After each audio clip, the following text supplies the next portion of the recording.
है उज्जैन राज्य में एक राजा थे जिनका नाम था गंधर्वराज। राजा बहुत ही कुशल और योग्य थे। राजा की 3 रानियां थीं। तीनों बहुत ही सुंदर और बहुत ही गुणी रानी थी। तीनों रानियों से राजा को 6 बच्चों की प्राप्ति हुई। उन बच्चों से राजा को बहुत स्नेह था, लेकिन उन सब में सबसे ज्यादा होशियार, निडर और चतुर बच्चा उनका विक्रम था। सब कुछ सही चल रहा था। कुछ समय बाद राजा बीमार पड़े। बीमार होने की वजह से उनको देखने वैद्य आए, लेकिन कोई फायदा नहीं हुआ। कुछ समय बाद बीमार राजा की मृत्यु हो गई। उनकी मृत्यु के बाद सभी लोगों ने मिलकर अगला शासक उनके बड़े बेटे शंख को बनाया। शंख बहुत ही आलसी और निकम्मा था। वो हर वक्त मदिरा पीता रहता। उसको राज्य से कोई भी मतलब नहीं था। उसके शासन में हर वक्त राज्य में अराजकता फैली रहती।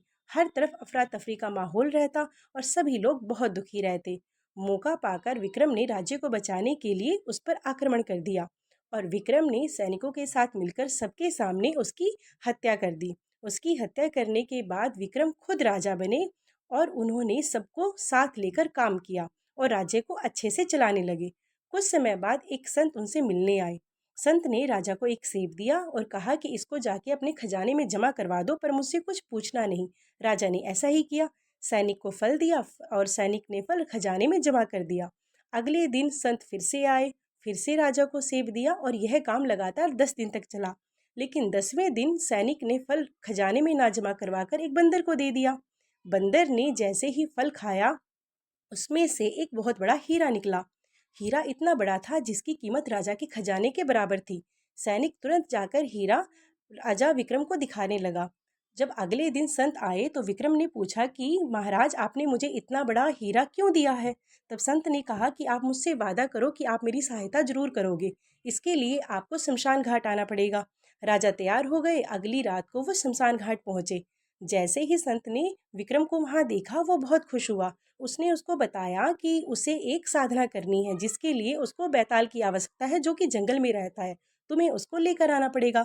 राजा ने ऐसा ही किया और वो जंगल की तरफ निकल गए। रास्ते में उन्होंने बहुत सी मुश्किलों का सामना किया और अंत में गए वो बैताल के पास। तब उन्होंने बैताल को बोला कि तुम्हें मेरे साथ चलना पड़ेगा।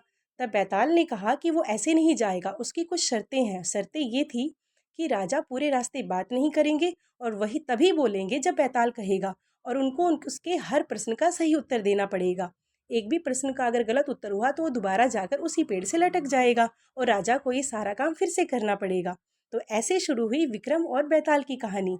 तो दोस्तों, कैसी लगी आपको ये कहानी? मुझे कमेंट्स में ज़रूर बताएं। और अगर कहानी अच्छी लगे तो प्लीज़ मेरे चैनल को सब्सक्राइब करें। Thank you.